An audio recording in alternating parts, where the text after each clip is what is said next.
You are listening to the Football Diehards podcast with your hosts, Justin Lonero and Bob Harris, sponsored by DraftKings. Sign up now using promo code DIEHARDS, DIEHARDS. Make a first-time $5 deposit, and you'll receive a free $3 ticket. Hello and welcome to the Football Diehards podcast. I'm your host, Justin Lonero, along with my co-hosts, Mr. Kyle Dvorchak and Mr. Bob Harris. Gentlemen, it is late March. The world is crazy right now. We are healthy, thank God, for now. Busy free agency. Things are going on in the NFL, so that's good. It's nice to have you guys on the line tonight, and I look forward to getting together. Mr. Harris, what is going on in Albuquerque, New Mexico? Been a little while, and that's kind of been by plan. And these are strange times. Fortunately, we are strange people. We fit right in. I've been social distancing since 1993, so I feel pretty comfortable with it. And look, don't mean to make light of the horrible situations and circumstance, but we're here to be a distraction, so we're not going to focus a lot on it. Everybody out there knows what's going on. We know what's going on. We take it very seriously. It is apparent the league is pressing forward to the degrees they can possible in terms of they've run free agency as though to the best of their ability. A memo came out today as we record this, just before we recorded this. Roger Goodell informing all the teams the draft will go on in some form and fashion. And if you say anything to the contrary, expect discipline, he added. So look, they're serious about this, and we get caught up in the moment and the uncertainty of the moment, and things seem very bleak, and perhaps a long-term view is good in these points. Kyle, I know you take a long-term view of everything. How are you, young man? Yeah, it's been like you said, it was a weird time. I didn't think for a second that the NFL was actually going to push on with free agency. I mean, it's not that awfully hard for them to do, although I think for a player like Cam Newton, this can't be good for him because all players have to pass a physical, and I think some of these are still technically pending physicals, right? But for him especially, a guy who his entire career now hinges on him being able to be like the highest level of athlete, because that's what his job is as a quarterback. Like Tom Brady doesn't have to run a 4.7, 4.6 even to do what he does. Cam Newton does still need to be fast, strong, and athletic. And I think teams are allowed to have a doctor by a player's physical location do it, but I don't think they want to. I would imagine that they trust their in-house doctors more. Right. Cam did get a physical this week as we were recording this just a few days prior, where he was cleared, but it was the Panthers, a doctor the Panthers approved of, and his agency set up. So, and you're going to see a lot of that. I know in the case of Tom Brady, who we'll talk about momentarily, before his signing with the Bucs or before his official signing, there was a doctor in New York where he lives that the Buccaneers were comfortable with. And so there's going to be some of that going on. There's going to be no pro days. There's going to be no pre-draft physical. So a lot, small school prospects too, like their chance to get suffering. Just like athletic numbers all happens at pro days, and those are all canceled as well. So that kind of that's disappointing for them. And not surprising that some of the teams have been pushing back up until the point this memo came out today saying don't push back. But look, they like to do things the way they do things. They have a process they've been doing for years. So when you take that away, just think of yourself. If your process has been taken away, if you're sitting at home trying to teach your kids arithmetic and you don't understand how it works, it's a new process. The NFL feels the same as you. So we're with you. And so let's jump into the top moves. We're going to hit a lot of them. We're not going to hit every single small move, but there are plenty of major moves to dig into here that are going to be of most interest to fantasy owners. And maybe it's not the fantasy owners, in particular Tom Brady himself, but certainly the pieces around him. He signs with the Buccaneers, 2-year deal, $25 million a year, no trade, no tag clause, the same as he ended New England with. He says he'll play till 45. That could mean 3 more years, right? So there may be a year on the end where we get another offseason of drama. But Kyle, tell us about your thoughts on the impact on the Buccaneers, obviously moving on from Jameis Winston. Yeah, so I think this move entirely relies on Tom Brady's willingness to conform, or what they choose to do with Tom Brady being stylistically the opposite quarterback from Jameis Winston. And frankly, I think other than the interceptions, which were awful, Bruce Arians' system brought out the best in Jameis Winston. It was exactly catered to what he was going to do, which is just huck the ball deep often. And that is not what Tom Brady has done for a long time. So I think it'll be interesting. And he's actually been like a modestly efficient deep passer. He hasn't lost, it's not like he physically just can't throw deep anymore. It's probably just that he wasn't necessarily set up to do that. So I think it's probably a net gain for the Bucs, but I do think like Jameis was perfect for them. And yeah, the interception sucked. Like he was throwing a lot of touchdowns. He was throwing for high yards per attempt. I think this offense is less exciting under Brady, but probably in the end a more efficient offense, especially when you think like this is probably an outlier, but the amount of pick sixes is just unreal with Jameis. Like interceptions, high, pick sixes, insane. Like that seems so unrepeatable, but now obviously it won't be repeated. So I think for the Bucs, a net gain, but it makes their offense less fun for me. Bruce Arians big on the quarterbacks that throwing for the high air yards. Brady has not been great at that over the course of his career, but he has been at times. And with the right players, look just back no further than the Miami game last year. Antonio Brown had no problem hitting him deep, and you think of times with Randy Moss. So there have been times when he's been effective. And look, maybe we have some hope for O.J. Howard, people. Justin, the Patriots, what the hell are you guys going to do? You are going to roll out Jarrett Stidham this season. We know very little about him. But I think what we're going to see here is a regression. I mean, the party's over. I've been saying this for months and months to you guys. And the day has come. So I think they're going to roll out Stidham. We've seen free agents go elsewhere. Obviously, Cam Newton and Winston are still unsigned. I don't know that they're going to spend money on these guys. I envision them drafting, say, Jordan Love, pick 23. I don't know. Maybe a guy like Dalton. But tonight it's Jarrett Stidham. I would imagine that they're back to 9-7, maybe 10-6. But it's a lot of things going on in the world right now that's kind of overshadowed what's happened with Brady. Naturally, they're upset around here because he's gone, but it's the harsh reality that nothing lasts forever. It'll be interesting as a fan to see them kind of regroup, and a lot of questions whether was a success because of Bill, was a success because of Brady, and now they both have an opportunity to do it alone. Do you feel, Justin, like that's maybe part of the reason for the separation is maybe from Brady's standpoint, like, look, I'd like to see if I can build a culture somewhere else, and now that it's happening, look, we didn't know who Tom Brady was until he hit the field, right? And I've heard some really people say that the coaching staff is really sold on Stidham.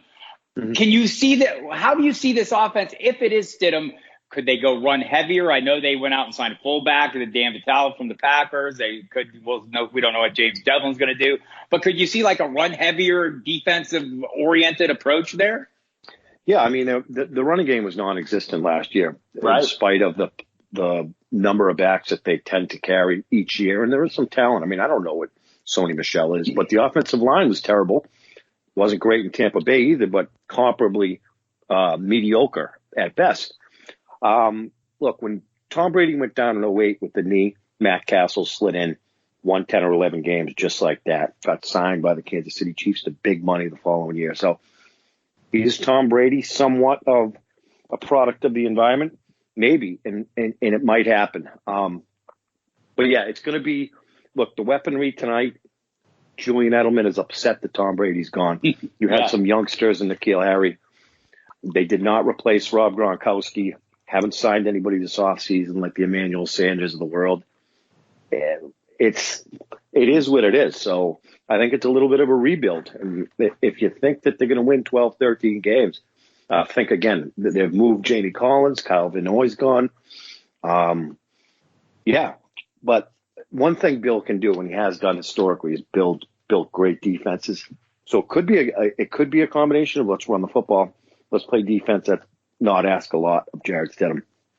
All right, fellas, this is the question. Great weapon. Certainly, we can say the weapons around him in Tampa, the receiving weapons, Mike Evans, Chris Godwin, maybe O.J. Howard, maybe Cameron Brate become more factors with Brady's propensity to use a tight end. Well, how do we draft him, Justin? Do we draft him as a QB2, maybe with some QB1 upside, or are you like maybe dial him back because you're not confident in the move? Tom Brady. I'm going to have Brady tonight. He's a top 12 quarterback. I mean, when you look at it, you have Lamar Jackson, Patrick Mahomes. I think Kyler Murray with the new Hopkins signing catapulted him to the top 5. Russ Wilson, Prescott, Winston, and then Josh Allen because of the rushing equity. And then I think you have to lump Tom Brady as a top 12 fantasy quarterback tonight. And that, look, Bruce Arians is going to push the ball downfield. That's what he does. But when you look at this supporting cast, you go from Tom Brady being okay in 2019 with guys like Jacoby Myers and a 33-year-old Julian Edelman and did okay, but okay. And then you throw him Mike, and this is exactly what he wanted. Talent around him. Yeah. Well, here it is. Chris Godwin in his prime.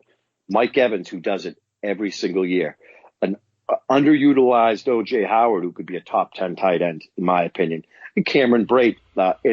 And then we're hearing more and more, like AB might go there, but he's got a lot of. Bruce Arians said no today. No, Yeah, not okay. happening. Will never happen. It never was going to happen. So, but beyond that, I think you're right. Rashad Perriman moved on. We'll touch base on him towards the end. Kyle, your view of Brady's value in 2020?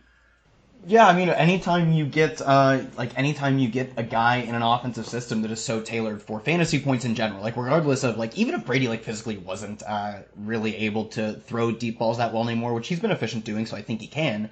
He just hasn't done it often. Anytime you get a guy in a system that is going to give him high leverage fantasy options, his floor in terms of on the season, it might be spotty, but overall as a season long quarterback, I'd say low end QB1, high end QB2 is his floor, and he really does have somewhat similar upside to Jameis Winston, especially yeah, sure, you might knock off a few touchdowns, but you're definitely gonna knock off most of the interceptions, which not as damaging as the touchdowns are good. But I also think that just makes the offense more efficient as a whole. Obviously, not throwing interceptions is going to make your offense more efficient. So that's more drives that can be sustained for more yards and more touchdowns. So I like him as I don't know. I think maybe people get overhyped on it just because I do think he's still going to be Tom Brady-esque. It's not going to change who he is as a quarterback, and that's not that good. Wasn't that good for fantasy anymore in the past few years. But I like him as a low-end QB1, high-end QB2. Yep, less risk it will equal less biscuit, but there will still be some of that. And just quick prediction from both of you. We'll start with you, Kyle, on Jameis Winston. Can he rehab his career? It seems like the starting spots are pretty much taken. Maybe, we could make some arguments about that. But is he a guy that you're going to be, if you're a dynasty owner, are you going to still be, maybe looking to buy for the long term? I mean, yeah, I think especially in one QB dynasty that costs literally nothing, I would just make sure either if I have a deeper bench that he's on there, or just be the first one to grab him when he signs as a backup for a bad quarterback. I honestly have no clue where he's going to go, though. I thought the Chargers made sense because, despite people saying how much Phillip Rivers checks down, he also, he hucks it. You look at Mike Williams' air yards, he's not afraid to huck it, or he wasn't afraid to at least. And I thought maybe Jameis Winston could sort of fill that. They seem very content with what they have right now, so I have no clue where he's going to land, but you see the style the guy plays, it is just born and bred for fantasy points. So yeah, especially in 2 QB leagues, he's probably the perfect time to buy him because he doesn't have a job currently, and he'll get a backup job somewhere. And if it's with a bad quarterback, he will probably start over that quarterback at some point. So pretty good landing spot, Justin. Yeah, I would agree. The Chargers seem on paper that's the place to go, but right now he's a backup QB, and then he'll have an opportunity to check his ego at the front door. From a GM, I'm looking at those 30 touchdowns and his propensity to turn the football over and say maybe he needs a little reality check. But there currently, like you said, Bob, there is not a place for him to start. Right. So we're going to talk about Cam Newton here in a minute, but I feel like if you're the Chargers going into a new stadium competing with the Rams at this big huge market, you would need a Cam Newton-sized name, but maybe Jameis Winston would do it. Either way, Jameis Winston joins Marcus Mariota in his efforts to become the next Ryan Tannehill. Marcus Mariota signing with the Las Vegas Raiders, working behind Derek Carr. Seems like he's in a better position to do that at the moment. We will see. DeAndre Hopkins traded to the Arizona Cardinals for David Johnson and a second-round pick. David Johnson and his $10 million guaranteed salary and a second-round pick. I think I should start with the obvious question for both of you. How stupid is Bill O'Brien? Dude, Justin? Bob, what are you doing? he's pretty stupid. He's pretty stupid. He said when he sat down with DeAndre Hopkins, he made an Aaron Hernandez comparison. Last time I had a meeting like this was with Aaron Hernandez, citing all. Well, I do that with you all the time, Justin. Yeah, I mean, sure, you don't seem to mind, but it's okay with no, Justin. Like, no, we can all agree that it's an accurate comparison. That's right. So he is very foolish, and I think by this move, so now you have Will Fuller, who's fantastic when he's on the field, which is 25% of the time, as your number one wide receiver, and you probably have a demoralized Deshaun Watson, and that's not good in a pretty competitive AFC South. So he has single-handedly. I mean, you look at the Texans.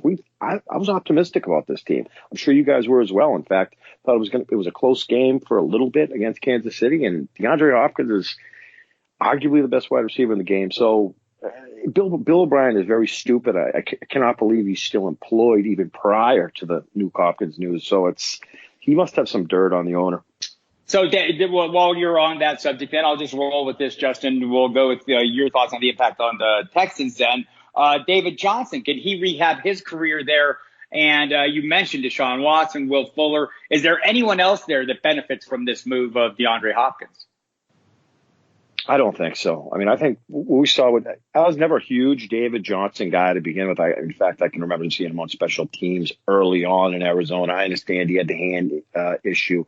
Really, really crashed down to earth the last season or so. The one thing that jumps out at me, and we like to be opportunistic in fantasy land, I think you're going to get some value here. And I think, outside of Duke, we know what Duke Johnson is. I think if David Johnson can, a little revitalization, but again, and you taught me this, and it's true. Well, you didn't teach me it, but you tout it, and that's offensive lines matter. Houston is a team that has not had a great offensive line. Doesn't mean squat. Some of this production at the O-line it continues to be bad. But no longer are you paying a round one price tag for David Johnson at this point. So you're seeing him at RB 18, RB 20.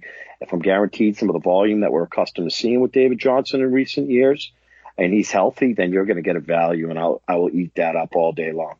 Correct answer there, and I'm not sure anyone makes out as well. I mean, in the wide receiver spot, it's a great concern. Deshaun Watson seems unhappy. By the way, Bill O'Brien handing over the play calling, so he has done at least one smart thing this offseason, or maybe not. We'll see how that plays out. Arizona Cardinals, Kyle, how big a bonanza is this? I know you're keen on this offense, the speed at which they run plays. How does DeAndre Hopkins work into their favor?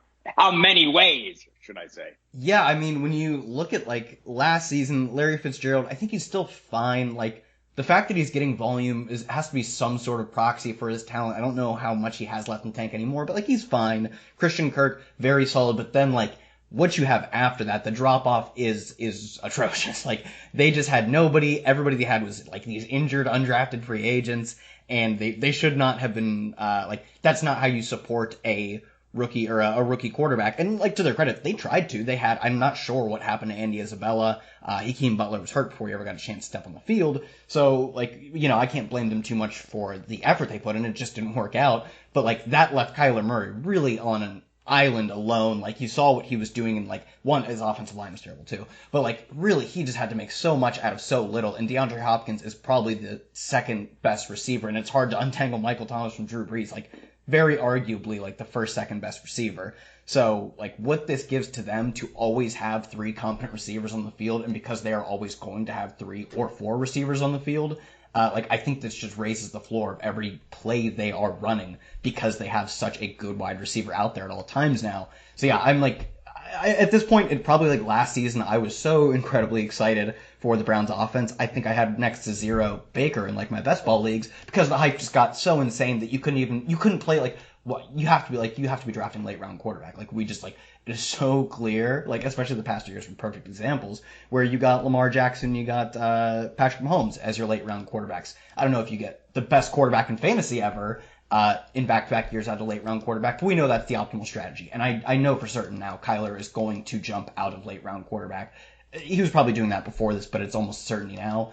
It's just finding ways to get exposure to this offense through the weapons. For me, that's probably going to be a lot of Kenyon Drake. It's probably going to be a lot of Christian Kirk. Don't know as much about DeAndre Hopkins because his target share almost necessarily has to go down. But, right, I mean, this offense is going to be fun. Right. I feel like, and you mentioned Kenyon Drake signed his transition tag. He will be back, as we knew he would be when he was tagged. So no surprise there, and he was very effective down the stretch. I think, when I see these kind of moves that draw all the attention, I think Justin nailed it on Johnson's value. Just the overall disappointment is going to make him a value. But I feel like in Hopkins and Murray's case, the hype is going to carry it. It's the same with Tom Brady. I think you're going to pay a bit of a premium on both these guys. Not that you weren't already paying a premium on Hopkins, but in a new role, in a new location, in a new offense, the grass is not always greener on the other side. Although no. I feel like it will be in this case, but enough to make it a change. I don't know. We're already paying a ton for Hopkins, so I'm not sure that we will. Just in general, are you guys still viewing him just quickly? Is he still in the top 3 wide receivers from a fantasy perspective for you, Justin? You know what? And Kyle nailed it. I mean, the usage is going to be cloudy, right? I mean, Larry Fitzgerald just is not going away. Christian Kirk is coming into his own. We don't quite know what Andy Isabella is yet, or Hakeem Butler. We know Kenyon Drake's going to be involved in the passing game. So when you look at the top 3, obviously Michael Thomas is one, right?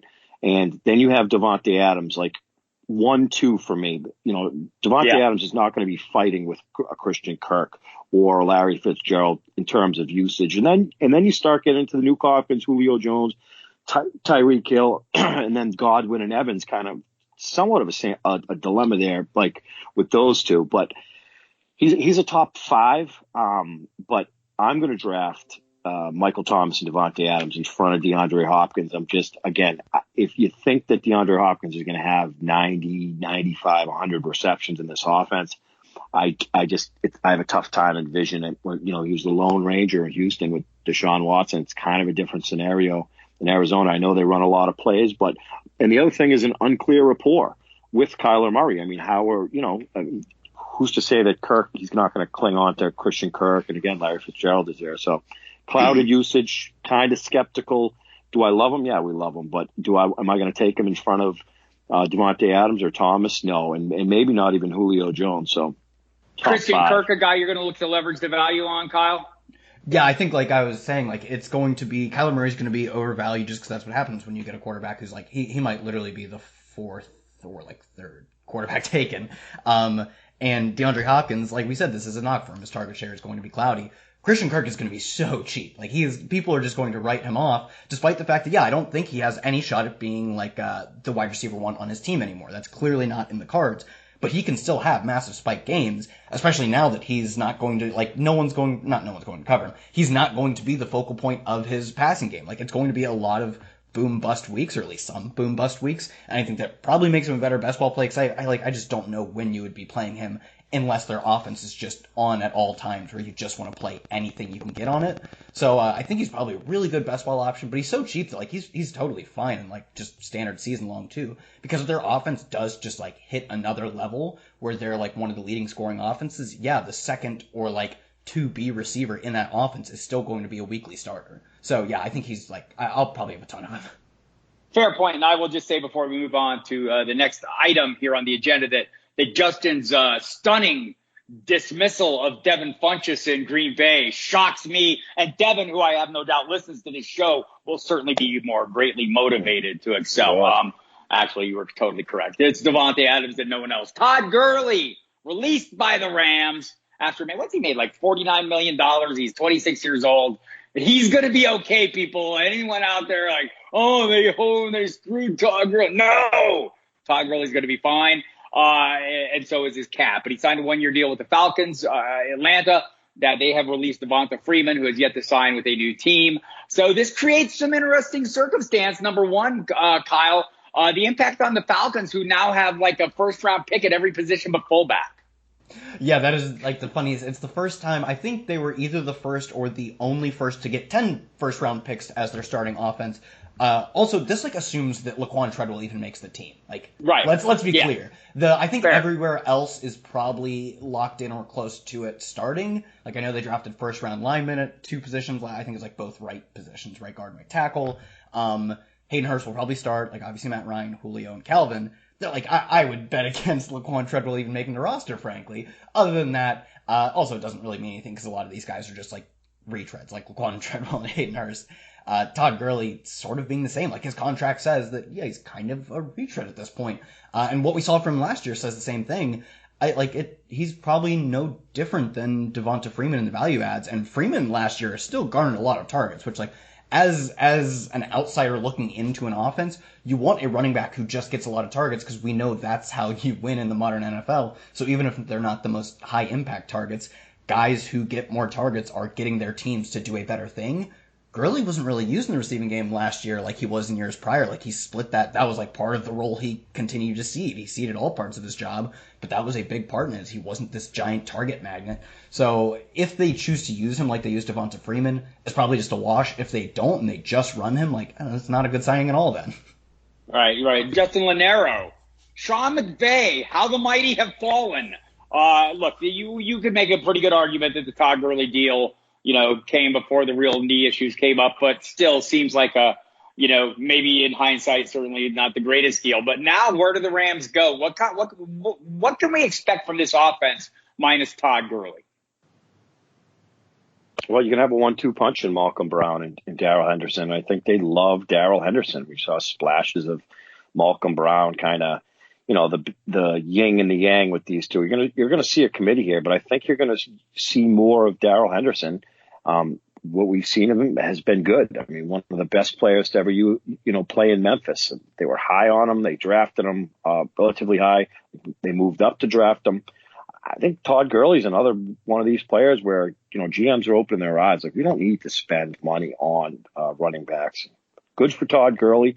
Good for fantasy owners. I think you can lump Todd Gurley in that David Johnson scope as far as RB 20, RB 18, RB 20 tonight, which is why I pound wide receivers and guys like Johnson and Gurley, I will take at that cost. When we were talking about Todd Gurley being the number one player in football a couple years ago, things have changed. So, Darrell Henderson, I think I had him in best balls last offseason. He was going high.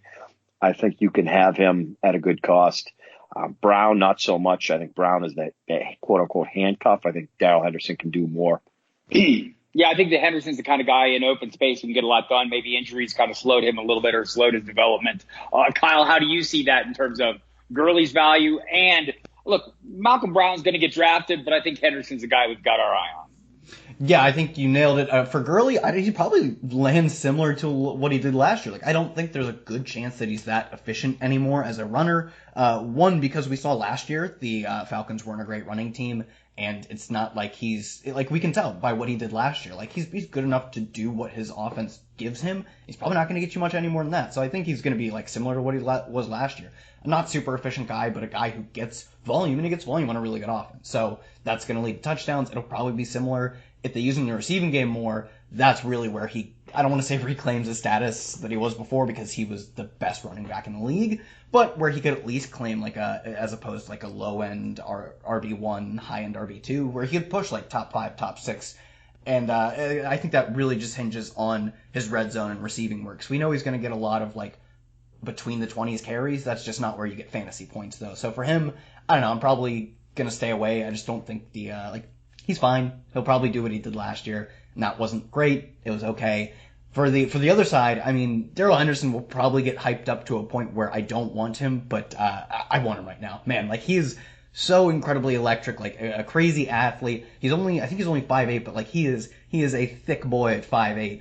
I think he can. I mean, we saw him at Memphis handle like he was so efficient on a large sample of touches. Like, he is the all-time career leader in the NCAA in career yards per touch, or yards per carry, excuse me. And he even got like a decent amount of receiving work while having another NFL caliber back, a great receiving back at that, in Tony Pollard. Like, I think he was like right around a 50% target share with Tony Pollard cutting into that work. Like, I think he is fully capable of doing it all as a running back.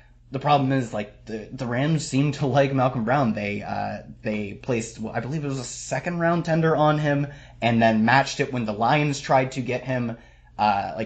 They consistently gave him work over Darrell Henderson. So it's probably more of a committee, and that's really why I think Darrell Henderson will get overvalued. Not because of his talent, because I do think Darrell Henderson is clearly the more talented back. Malcolm Brown has been a backup his whole career, and he hasn't been like a wildly efficient backup. Like, it's not like he's a guy who everyone's saying, like, why isn't he getting the ball more? He's just a guy who's a career backup, and that's fine. That's what some players are. I feel like on Henderson as well, just not that I'm like putting everything on one season, but Sean McVay's level of creativity seems to not be where it was before. And that was maybe something that would, that level of creativity we saw in past seasons early on in his time with the Rams would be something that would work in Henderson's favor. Melvin Gordon, the former Los Angeles Charger. By the way, we'll just preface this by saying Austin Eckler is the new number one in Los Angeles, with Melvin Gordon moving to the Denver Broncos. They re-upped Eckler, gave him a reasonable enough deal. Looks like he'll be the lead back in some kind of committee there with Tyrod Taylor maybe, or somebody else at quarterback.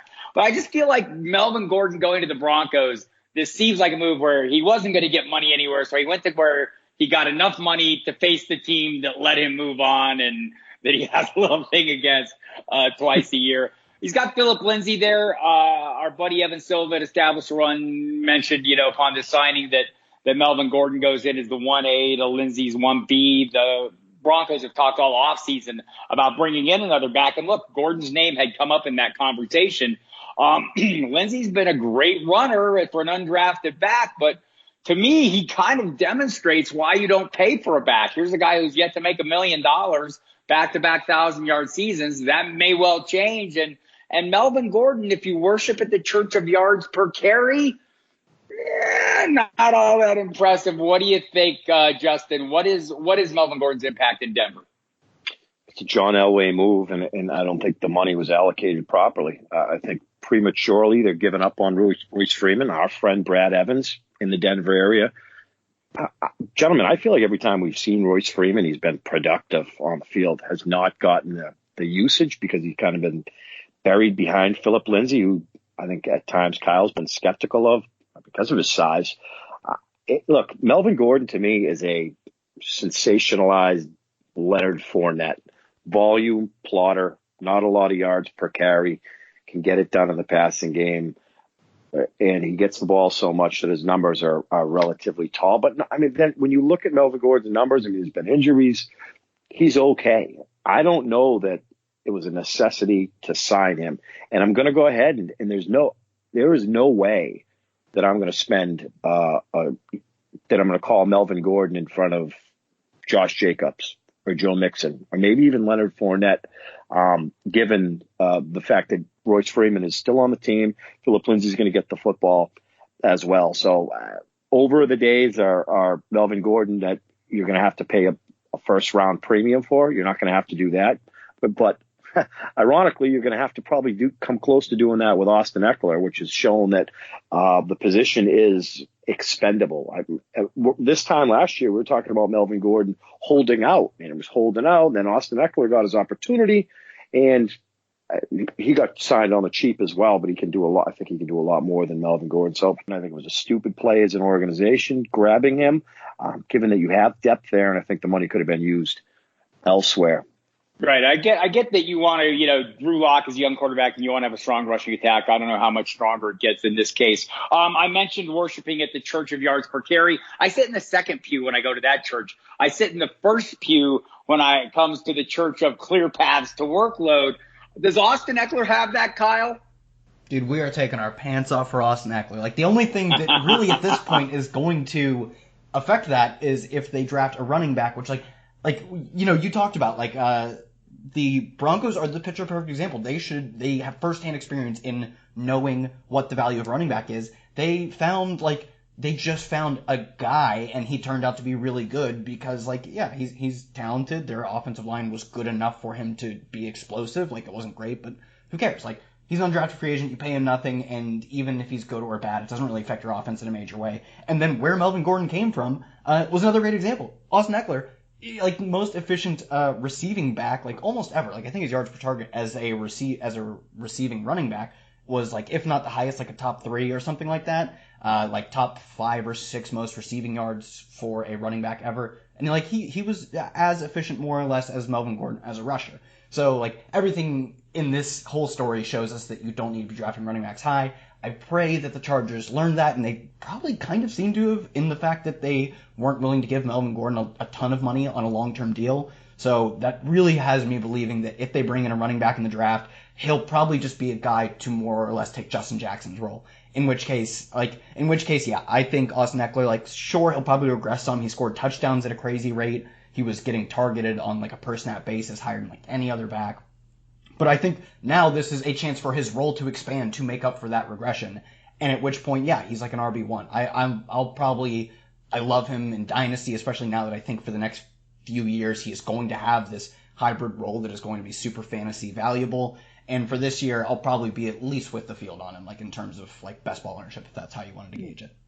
Well, that brings up a point. Phillip Rivers is no longer there. How big a factor was he in Austin Eckler's rise to prominence? Can Tyrod Taylor carry that over, assuming he's still the quarterback? So let's look at that. Justin, Phillip Rivers goes to the Colts, the best shot putter in the NFL. Can he fuel the fantasy fires of one T.Y. Hilton and whoever else they can find? Look, it's a pretty strong offensive line. They have a running game. They can play a little defense. Is Rivers the right choice here to move ahead of Jacoby Brissett? Yeah, I think he is. I mean, 1 year, $25 million, playing indoors. You have T.Y. Hilton he's going to use. He's been primarily healthy most of his career. There's not a wide receiver two there, which is kind of scary. And Marlon Mack, I think, is kind of that volume back. We like great offensive line. Phillip Rivers, it's going to be another Phillip Rivers year in fantasy land. We're going to get him for free. He's going to be productive. We're going to get him late, and then we move on, and that's that. Now, he doesn't have a Hunter Henry.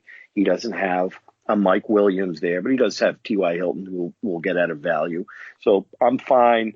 Phillip Rivers is a QB2 for me. I'm not going out of my way to get him, but we'll always take Phillip Rivers. Indoors, fantastic offensive line. Some pieces around him. I'm there. And again, we talk about this, I feel like, every offseason. Give me some Phillip Rivers. We know what he's capable of doing. Not going to turn the ball over a ton. Last year's Chargers would argue the point. I think Phillip Rivers multiple times would argue. Yeah. But, I mean, he's going to more than likely kiss close to 25 to 30 touchdowns. Probably do the same in interceptions. And we're not going to have to pay a premium for him. So am I jumping out of my shoes for Phillip Rivers at this point in time? Not really. I think they're going to run the football a ton in Indianapolis, but he's fine. Is his arm junk? I feel like his arm was junk 10 years ago with that odd release, but he seems to get the football to where he wants to most of the time. But QB2 for me tonight, top 20 in that range, or certainly 15 to 20 quarterbacks that I'll take over him.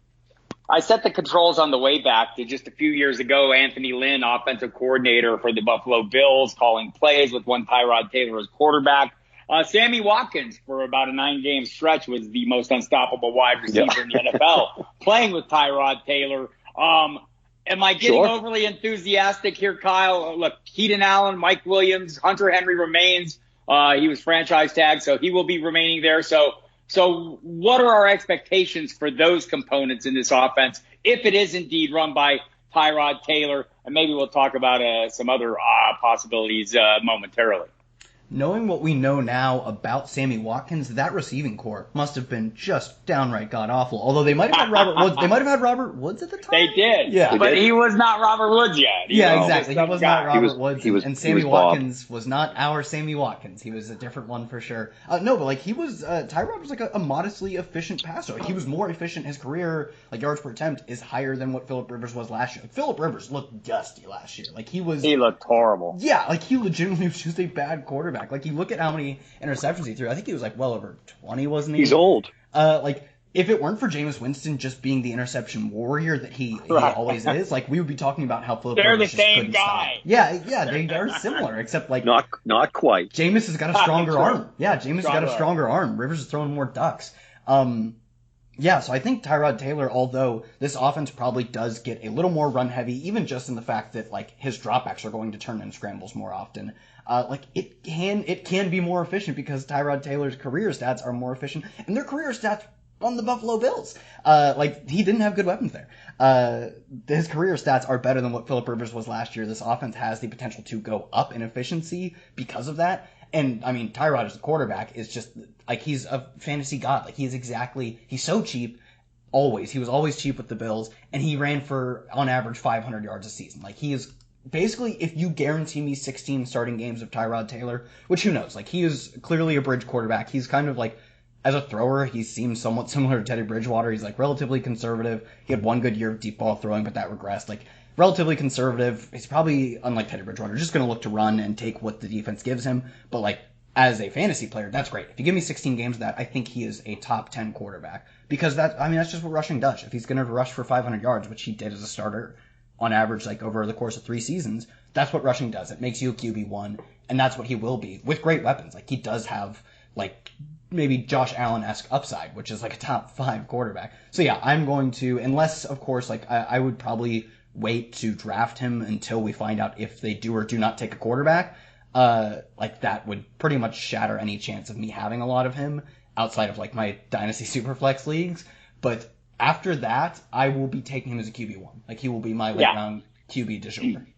We should not overlook relationships in this league, and he has one with Anthony Lynn. And much like that, the Carolina Panthers are reeling in all kinds of relationships. Cam Newton, he's out, as we mentioned. We'll talk about him a little more. Out and apparently motivated to do well this coming year once he finds a team. But Teddy Bridgewater will be the starting quarterback for the Carolina Panthers. They traded away Kyle Allen for the Washington Redskins. Signed P.J. Walker, the amazing XFL superstar. They still have Will Greer, but Bridgewater's it. Robbie Anderson added. They've added a couple. He also has connections. Played under Matt Rule, the new head coach. Bridgewater connected to Joe Brady from their time together in New Orleans, the offensive coordinator. Now in Carolina, Seth Roberts comes in, a bit of connection. They've added some other pieces too, down under the radar pieces. Pharaoh Cooper, Seth DeVal. Nobody should be interested in them. But Kyle, what are the expectations for Carolina's offense? Look, we know the dink and dunk. Well, we don't think of Teddy Bridgewater as a deep ball thrower. Can he be that guy, and who does his presence benefit? Yeah, so there's a few things. One, last year he was last in the league in intended air yards per attempt, but he threw deep at a higher rate in his previous 2 seasons, although I'm sure last year he threw more attempts. Like, it's a better sample size. But, like, I do think his true, ability as a passer is not literally the most conservative quarterback in the NFL. Like, he is going to be one of the more conservative quarterbacks, but I don't think he's the least averse to throwing deep out of all 32 quarterbacks that we'll see take the field in week 1. Probably in the bottom 6, 7, 8, but worse seems like a bit of a stretch. But also, that's perfect. Like, a guy who's more conservative than average is, as just in terms of depth of target and the shots he's going to take, is perfect, especially if they use Curtis Samuel right. Like, I don't get why last year Curtis Samuel had to be a guy who just ran goes and deep posts. Like, why did that? There's no reason. Nothing says you have to run a 20-yard route on every single play. And he is a guy who would, like, do great in, like, we see him as a rusher, literally as a rusher, which he played at Ohio State. Like, he's a player who you want to get the ball and then get the ball to him and then let him do the rest of the work. Like, you don't need the route he's running and the quarterback he is getting thrown from to be doing the work. You want him to be doing the work. Get him the ball and he will make something out of it. And instead they just had him running, like, meaningless air yards targets that were never going to work. So if like Matt Rule is smart, he will just use him as a low ADOT gadget player, like they used Tyreek Hill in Kansas City. DJ Moore has the second most rushing yards for a rookie wide receiver ever. Like Tyreek Hill is first. These are guys who you want to get the ball to them and let them do the work. And Teddy Bridgewater should, like, do that much, much, much more efficiently than Kyle Allen. So I think if they are smart and, like, just run an offense that gets their players the ball, like Chris McCaffrey, obviously another great example, he will do it so much more efficiently. And then they can have, like, use Robbie Anderson the role Curtis Samuel did last year. Like, their players are super talented, and Teddy Bridgewater is very efficient at getting his guys the ball in short distances. This is like a match made in heaven as long as they use him correctly, and I want to believe so badly that Matt Rule is going to do that. So I think this is really good for the offense as long as they're just competent. Not even that smart, just competent. I do feel like relationships matter, and we know Bridgewater's connection to Joe Brady, but Anderson's connection with Matt Rule, look, they've got some pretty good players there. They've got some weaponry, right? I mean, it's not like Christian McCaffrey isn't going to need some passes. It's not like DJ Moore isn't going to remain a playmaker. Is Anderson has he made himself a well-rounded enough route runner? We think of him as a deep threat. He seemed to be doing a little more than that with the Jets as he progressed. But will that connection with Matt Rule, will that help him move up the hierarchy, that and the high-profile signing? Or should we be sticking, Justin, with DJ Moore if we're looking at a wide receiver in Carolina, a wide receiver one? It's DJ Moore, and then I move on. But yeah, I mean, and Kyle mentioned this the other day. I think I saw it on Twitter, and he's absolutely right. I mean, Anderson's this high A-dot wide receiver, and then you have Teddy Bridgewater, somewhat conservative. I don't know that the worlds collide there.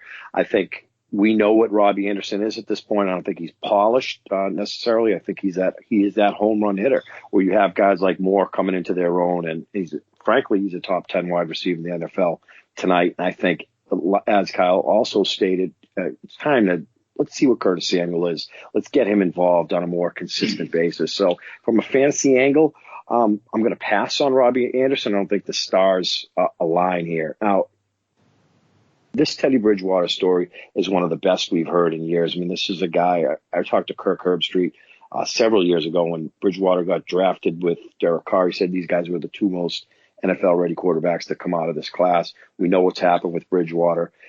He's had a revitalization of his career, and good for him. So the comfortability with Joe Brady is perfect. I mean, he knows the offensive scheme. You go from Alvin Kamara to Christian McCaffrey. I mean, it's not going to be one of these situations where we're going, how is it going to work in Carolina? How these guys know each other.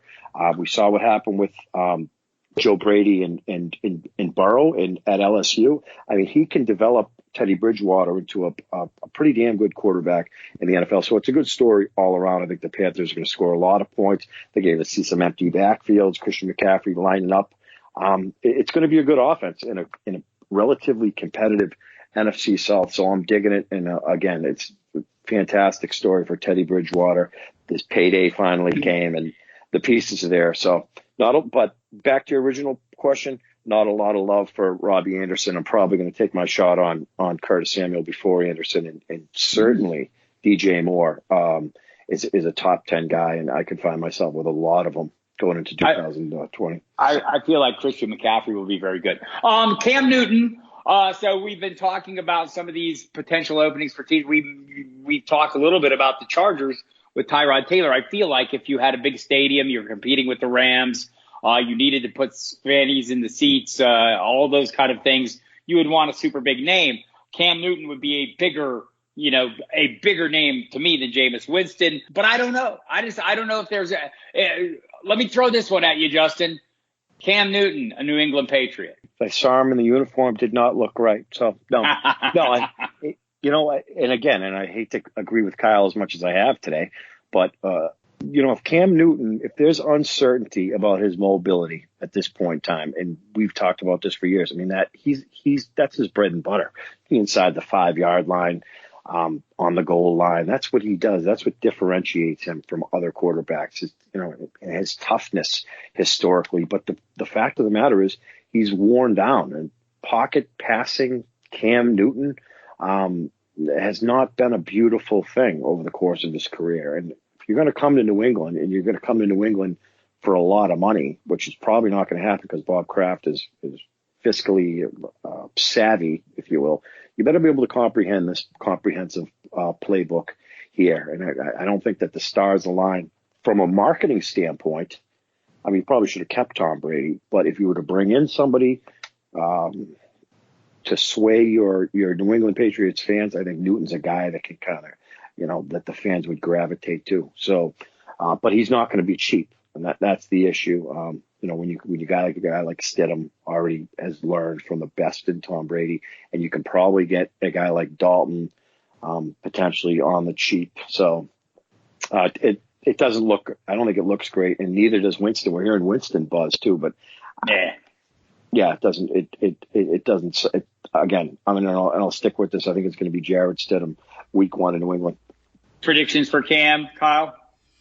Yeah, man. I have no clue where these guys are going to land. I'm trying to think, these are guys who I legitimately think are fringe starting NFL caliber quarterbacks in Cam and in Jameis, and no team seems to agree with me. And I think a lot of fantasy Twitter, maybe it's the fantasy points, but we seem to agree that they're better than Mitchell Trubisky or Derek Carr. And yet those teams just went out and backed them up with other guys who probably don't need to be starting. I don't know. Jacksonville seems like a team that could get a second quarterback on their roster. Yeah. Maybe they could after overpaying for one. They shipped Nick Foles off to Chicago, by the way, where he will compete with one Mitch Trubisky, thinking the Trubisky experiment might be over. Foles has a lot of connections to the coaching staff, whether it's offensive coordinator Bill Lazor, quarterbacks coach there, who he just was with Jacksonville, John D. Filippo, and no less than the head coach there, Matt Nagy, from their time together in Kansas City. There's reason to think that the Trubisky era is over. Stephon Diggs traded to the Buffalo Bills, who clearly didn't realize DeAndre Hopkins was available. Look, Stephon Diggs got the ball rolling with some of his usual Stephon Diggery onto Twitter. I'm out of here. So anyhow, you heard me. Stephon Diggs. So he goes to a Buffalo offense where they have a quarterback. His name is Josh Allen. We've mentioned him. He has a big arm. Can't hit the broadside of a barn as a general rule of thumb, but maybe he can get better at that. But they have another guy there, John Brown, also a great deep threat. They got Cole Beasley. They got Devin Singletary in the backfield. I mean, the Buffalo looks like a team on the rise. Justin, do we feel like this was the move that makes them better? Oh, yeah. I mean, they're going to win the AFC East. You guys love John Brown. I think he's another good story with his sickle cell, moved from Arizona. Now he's a Bill. It's going to help Cole Beasley. It's going to help John Brown. And I think Stephon Diggs, we were optimistic about him last offseason. This was supposed to be his year. Look, Stephon Diggs is flourishing. He's got the footwork. I think he's a fantastic route runner. And all these things are nice to talk about, but how is Josh Allen's development going to go? And we love what he can do with his legs. We love him in fantasy circles. We also love Jameis Winston in fantasy circles, but that doesn't necessarily mean he's a great NFL quarterback. So I think Diggs, it's yet to be seen. Tonight, Stephon Diggs is a top 25 wide receiver-ish. There's a ton of names. He's right in the Cooper Kupp, T.Y. Hilton area with Juju Smith-Schuster and Shark and Courtland Sutton. Do we like Stephon Diggs? Yeah. Do we know what Josh Allen is as a pocket quarterback that can scan the field and go through his progressions? Not yet. So the jury's out. Cole Beasley is going to eat underneath. Smokey is going to hit a couple home runs, every couple of weeks. There's usage to go around. They're going to run the football with Devin Singletary. Is he going to catch 90 balls in Buffalo? No. Can he be my wide receiver 2 on my fantasy team? Probably. The way I draft wide receivers, he'll probably be my wide receiver 3. The jury's out. Kyle, is it Ty J. Sharp's season in Minnesota? Look, they signed Sharp. They have Olabisi Johnson, but they have Adam Thielen, and they have Kirk Cousins. They have Dalvin Cook, who believes he's in line for a 2,000-yard from scrimmage season. I believe he is not far off on that, according to all my dynasty shares of Dalvin Cook. But look, Thielen, if he stays healthy, seems like a good lead threat. Can they piece together a receiving core, a talented enough receiving core, an effective enough receiving core to make this all work? Yeah, no, they're definitely. I thought a guy like Robbie Anderson might have fit well there.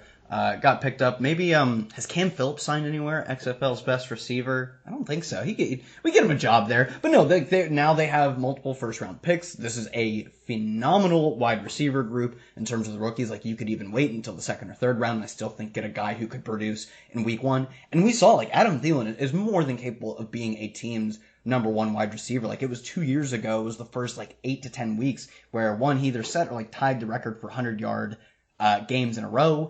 And he was outpacing Diggs. It was much more of not a 1A, 1B. It was much more of a 1-2 receiver. And that, I think that regressed not because Adam Thielen isn't great, but because Stephon Diggs is also great. I think that was more of wow, Stephon Diggs can really compete as number 1 receiver. Not that Adam Thielen can't or will always be just a 1A and not a true 1. I do think he's more than capable of that. And I'm just, like every year, I'm going to have a lot of Adam Thielen. I think he always gets underrated, and now he's just going to get a crazy amount of volume. If they're smart, they should use him like a Michael Thomas type player. That can be his role. It's hard to project anyone to ever get to Michael Thomas heights because he's the first one to ever do it.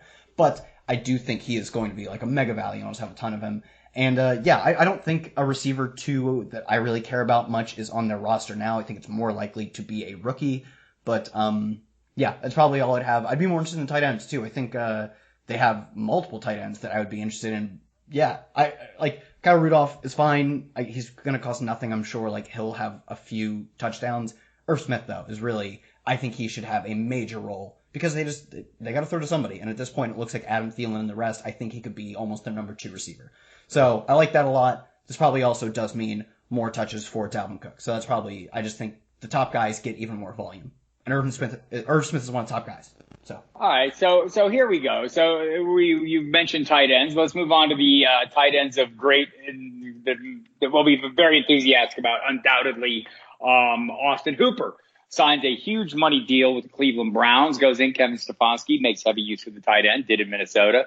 Has in the past. My SiriusXM radio co-host Mike Dempsey, however, tweeted Hayden Hurst greater than Austin Hooper for fantasy in 2020. Hayden Hurst traded to the Atlanta Falcons, goes into an offense that Dirk Cutter traditionally making heavy use of the tight end, perhaps some of Hooper's success based on that, some of Hooper's success based on his relationship with Matt Ryan. He worked with him every offseason. Is he going to jump into, and I don't know that I necessarily agree with that take, although at the prices we're going to be paying, I might be more likely to draft Hayden Hurst than I am Austin Hooper because I don't want to overpay and I don't know what he's going to do in an offense with so many mouths to feed. Kyle, you're in the area. What do we make of this Austin Hooper move?